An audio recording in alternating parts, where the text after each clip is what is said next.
Hi, and welcome to episode 3 of creating an epic prog metal song from scratch. Today's episode will be all about adding violins and cellos and all that beautiful stuff to a prog metal song.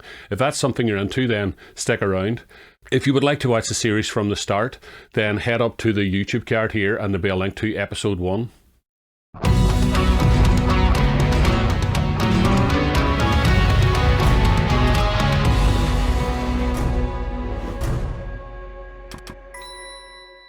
This video is sponsored by the Northern Ireland Arts Council. The way I understand it is that there are two ways to add an orchestra to a prog metal song. The first way, and obviously the best way, is to be in a band like Dream Theater and have the budget to hire a full orchestra and record them in the studio and take them out on tour. That's obviously everyone's dream. But the way most of us do it is to use sampled instruments such as East-West and try and fake an orchestra that way. And within that second way, there are two approaches. One is to meticulously try and craft each individual instrument or section of the orchestra in order to make as realistic and dynamic, perfect representation of an orchestra as you're capable of. And the other way is to actually just represent the sound of a keyboard player playing it. Now, I've spent a very long time trying to make an orchestra sound as realistic as possible, but over the years I've discovered that maybe that sounds slightly cheesy, and I grew up listening to bands like Dream Theater that had a keyboard player, and the keyboard player played orchestral patches, and in some ways that sometimes can sound a wee bit more authentic than trying to get all the individual articulations of the orchestra perfect. So there's two approaches. One where you can hear that the violins and cellos and all are all playing with separate articulations, playing together in time but slightly out of time. And the other is where all the instruments have the same articulations because it's being played physically by a keyboard player with his two hands. I've got some ideas for what I would like to do with this orchestra section, and I haven't decided which approach I'm going to go for yet, the realistic articulations or the keyboard playing sound, but it will ultimately depend on which one I feel is appropriate for the track as I listen to it and develop the ideas. So here is where we ended up at the end of episode 2.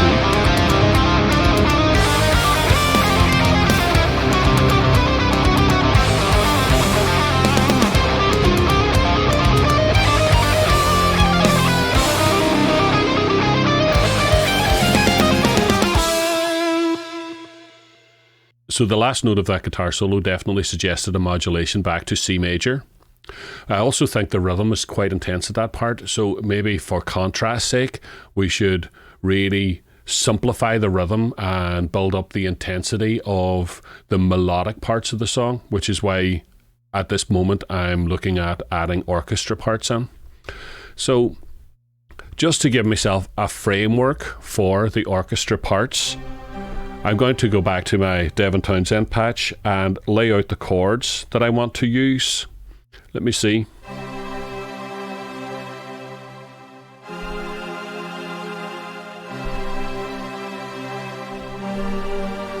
Yep.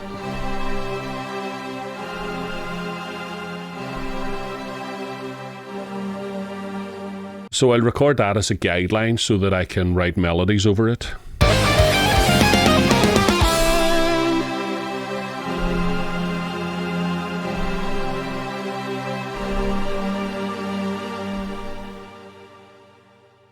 And let's fix up my dodgy keyboard playing. So we'll have 4 bars of that for now. And I have loaded up my 2 favourite string patches, the East-West and also cinematic strings.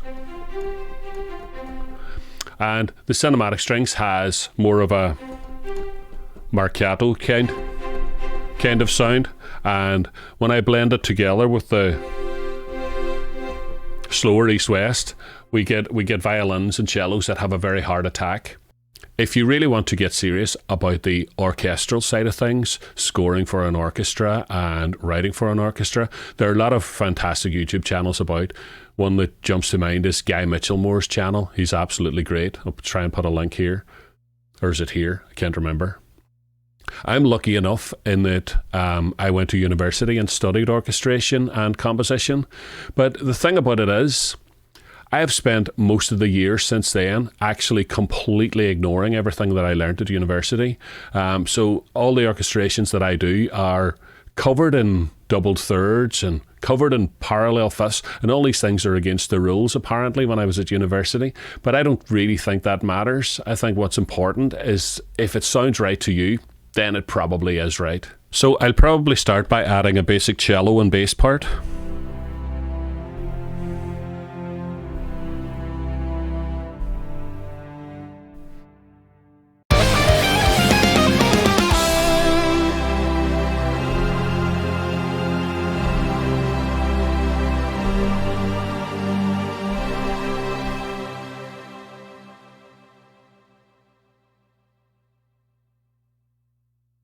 It's okay, not too bad. Let's loop that around 2 times. I played about with those chords for a while to try and develop some kind of variation or development on the theme that was first introduced in the intro and the chorus of the song. This is what I come up with.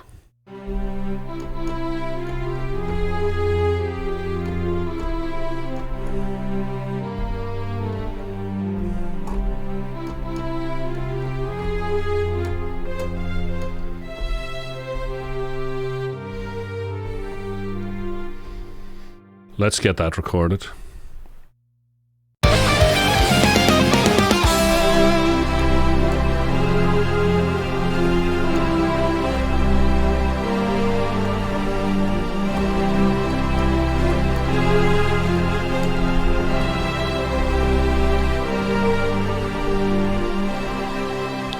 Right, that's going to need a bit of tidying up.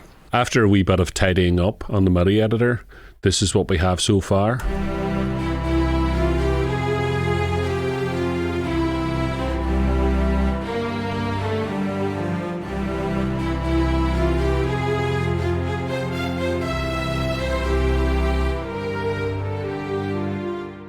I think it might be nice to do thirds. I'll try that. I'll try harmony on the other violins.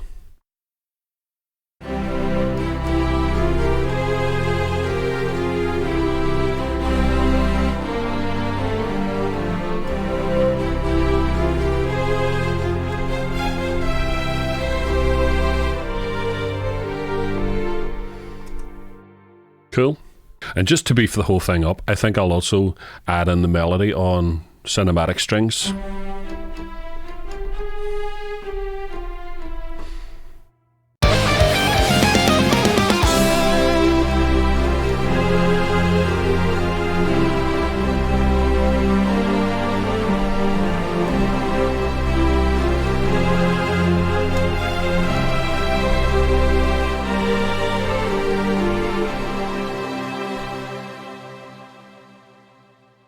So this is what we ended up with. I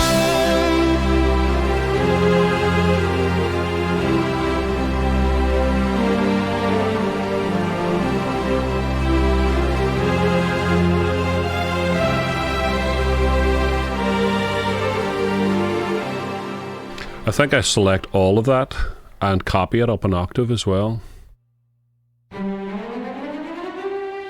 See what that sounds like.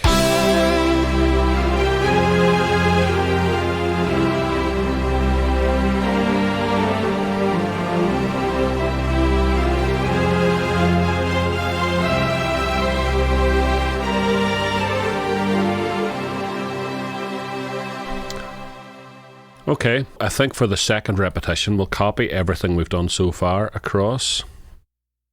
I think on the Colossus strings I would like to maybe add a higher octave.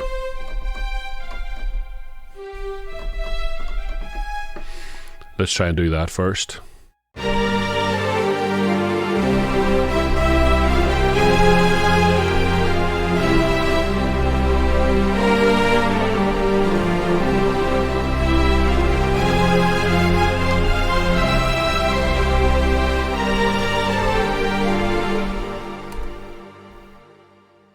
Let me just tidy that up. And let's add that harmony onto the cinematic strings.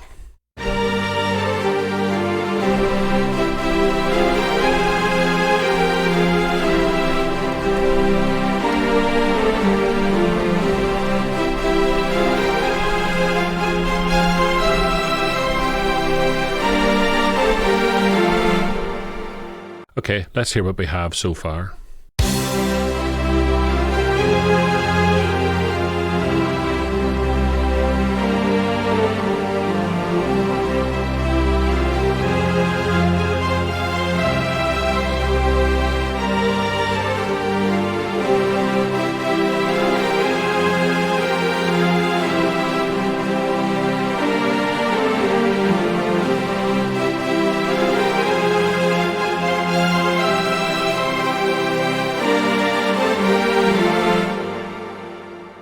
I could work endlessly on the articulations of those violins and stuff, but I think it's coming together enough now.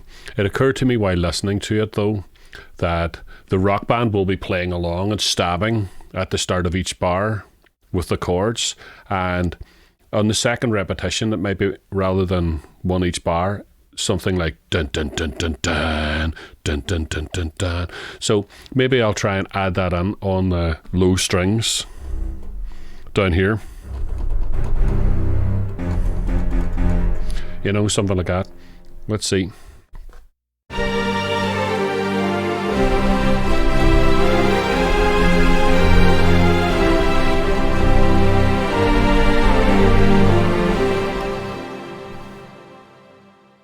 Edit out all my little bum notes as usual.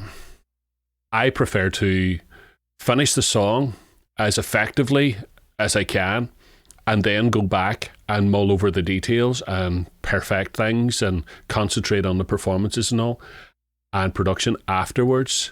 I find that I very quickly lose flow if I get distracted with details. So what I want is the overall picture.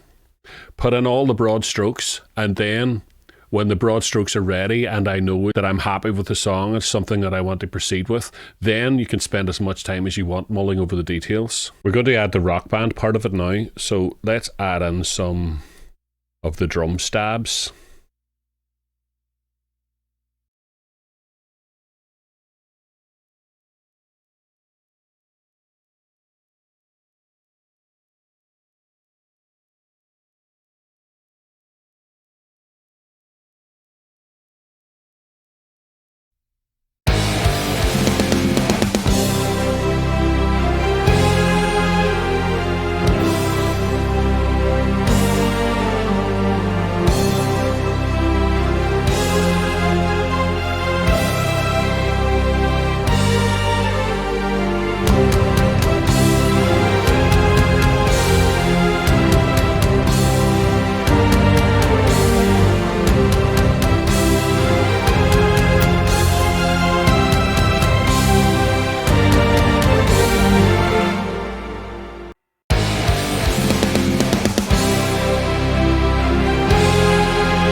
So let's hear that in context coming out of the lead guitar solo to see if it has the emotional impact that I was hoping for.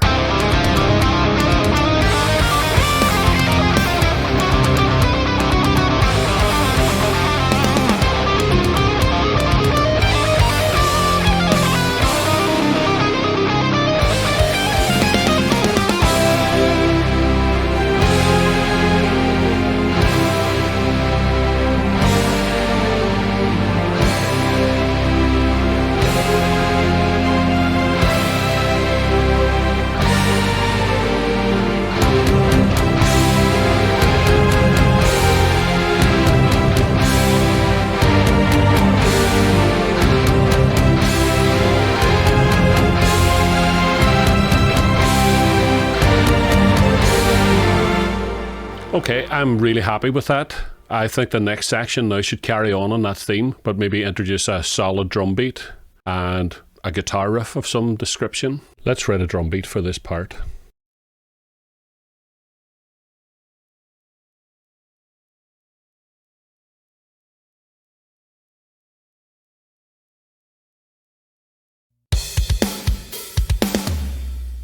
Okay, and get some guitar and bass down.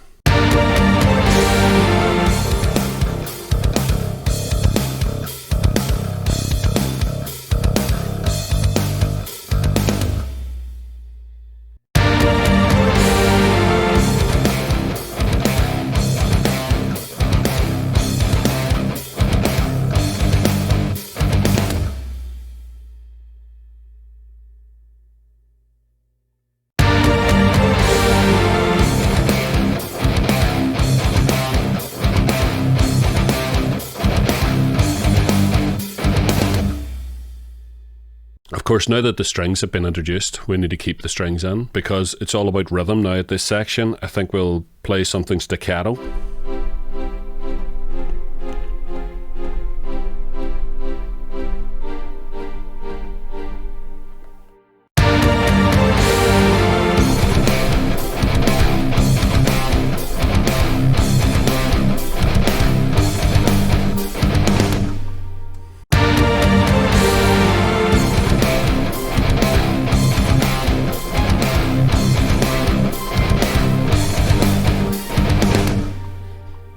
So I've tidied up the strings in the MIDI editor, and here's what we have now.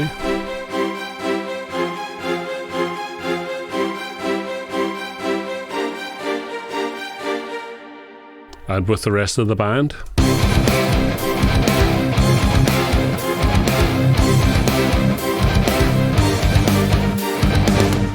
So that just reminds me of something that I've just noticed. When I program strings, I often find that because of the way they're sampled, they fall slightly behind time on the track. So what I do usually to compensate for that is put an overall offset on each of the string parts, and that makes them play back slightly faster.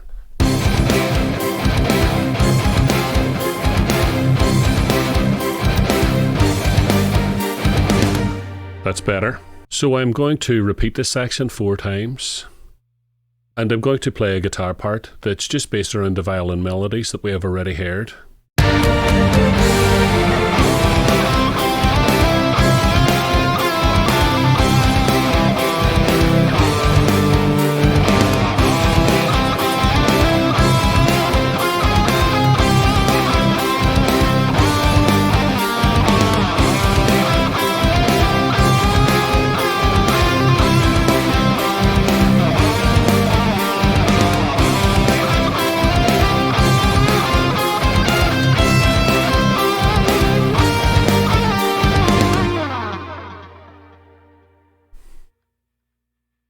Right, let's get a listen back to everything that we've done today.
Okay, I think that was a good day's work.